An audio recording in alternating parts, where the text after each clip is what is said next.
Hello everybody, welcome back to another vegan and gluten-free recipe on this channel. The inspiration for today's recipe was a recent bread baking get-together I had with a couple of high school friends. What I didn't realize when I went over to my friend's house and the three of us were making focaccia bread is that the host, or my friend whose house we were at, had prepared some butternut squash soup. I feel like every instance that I've had butternut squash soup, it's been overly sweet, and I don't really like sweet things that are served as a savory dish. But this soup that my friend made was phenomenal, and I asked her to send the recipe, so she texted me a picture of the recipe page. And of course, I wanted to feature this recipe here on my channel, so this is what the butternut squash soup looks like. I did a little bit of research since I only had the snapshot of the recipe page from my friend. The cookbook is called This Will Make It Taste Good, A New Path to Simple Cooking. The author of the book is Vivian Howard. I've linked it down below in case you want to buy yourself a copy. Now let's dive into the 13 ingredients that are going into this soup. First up, there's one large butternut squash. I've never purchased butternut squash before. I've never made anything from scratch using butternut squash. So this will be the very first time that I trim it and roast it in the oven and get it fully fleshed out, quite literally. There's also one yellow onion that I'll be roughly chopping, 4 tablespoons of vegan plant butter, 2 tablespoons of extra virgin olive oil, 1 tablespoon of ginger powder, 4 cups of vegan broth, and I'll be using this Better Than Bouillon vegan soup base to make those 4 cups. These are leeks for those of you who have never seen these before or never used them in cooking. They're in the onion family, so they're related to green onions / scallions, and then of course just regular bulb onions. The recipe calls for 1/2 cup of leek rounds, and I'll be slicing the bottoms, this white region of the leeks, to get those rounds. 1/4 cup of apple cider vinegar, 2 tablespoons of maple syrup, 2 tablespoons of fresh sage, which I'll be chopping into small pieces, 1 Granny Smith apple, 1/4 cup of sliced almonds, and finally 1½ teaspoons of salt. Now let's go through the 8 steps of this vegan and gluten-free butternut squash soup recipe. For step number 1, I'll prep and roast the butternut squash. The way I'll do that is to first slice the top off of this butternut squash, and then I'll cut it lengthwise. I'll remove the seeds from inside the squash, and don't worry, I will be setting those aside to roast at a later time. I'll use a knife to score the flesh inside the squash, which means I'll just cut a checkered pattern on the inside of each half. I'll drizzle each of the halves with the 2 tablespoons of extra virgin olive oil. I'll roast the squash in my oven for about 1 hour at 375 degrees Fahrenheit. And then once the squash has cooled off, after I've removed it from the oven, I'll scoop out the soft flesh on the inside of the squash, and then I'll discard the skin. While the butternut squash is roasting in my oven, I'll move on to step number 2, which is to chop the yellow onion. For step number 3, I'll roast the chopped yellow onion with the 1 tablespoon of ginger powder, 1/2 teaspoon of the salt, and 1 tablespoon of the vegan butter in my soup pot that's all ready to go on my stovetop. I'll let the onion mixture cook over medium-low heat for about 5 minutes. For step number 4, I'll add the cooked butternut squash into the soup pot along with an additional 1/2 teaspoon of the salt and the 4 cups of the vegan soup broth. I'll cover the soup pot, bring the soup mixture to a boil, and then reduce it to simmer on medium-low heat for about 20 minutes. While the butternut squash soup is simmering on my stovetop, I'll move along to step number 5, which is to slice the 1/2 cup of leek rounds and chop the Granny Smith apple and fresh sage. For step number 6, I'll prepare the leek and apple relish, which I'll be topping off the butternut squash soup with. The way I'll prepare the relish is to cook 3 tablespoons of the plant butter with the leeks, the Granny Smith apple, the apple cider vinegar, the maple syrup, the remaining 1/2 teaspoon of salt, the 1/2 cup of sliced almonds, and the chopped fresh sage. I'll let the leek and apple relish cook in a separate saucepan over medium heat for about 5 minutes. For step number 7, I'll transfer the butternut squash soup from the soup pot into my blender and blend it for several minutes until it's completely smooth. And then for step number 8, the final step of this butternut squash soup recipe, I'll dish up a bowl of the soup. I'll add 1 scoop of the leek and apple relish onto the top, dig into it, and let you know what I think, even though I've already had this soup and I know that I love it. Now that we've covered all the ingredients and all the recipe steps for this soup recipe, let's get started with step number 1, which is to get this butternut squash ready to go in the oven.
right, everybody, it's feast time. I'm so happy with the color that came out in this soup. I'm usually one to skip the garnishes, but I have to say with this one, it's totally worth the extra bit of time it takes to make. To give you a sense of what it smells like, there's definitely some acidity. I can really smell the sage. It became very aromatic when it was cooking in the vegan plant butter. So now it's time to dig in with a big spoonful of the relish along with the soup. Cheers, everyone. Happy March.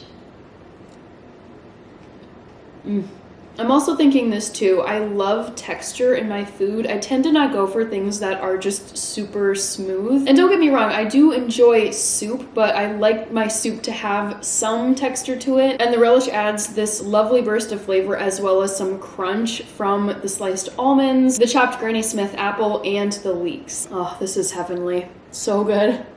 I've wiped out all of the relish on top. I'm actually gonna go and grab some seconds from the saucepan over on my stovetop, but before I do that, I do want to close this out and say thank you very much for watching if you've made it all this way to almost the end of the video. If you liked this recipe and are looking for other vegan soup ideas, I've linked 2 videos that I've done at the end of this video for you to check out. The first of those recipes is a kale, potato, and sausage soup courtesy of my uncle, and the second video is a creamy lentil soup recipe that uses coconut milk to make it extra luscious, extra beautiful, extra creamy.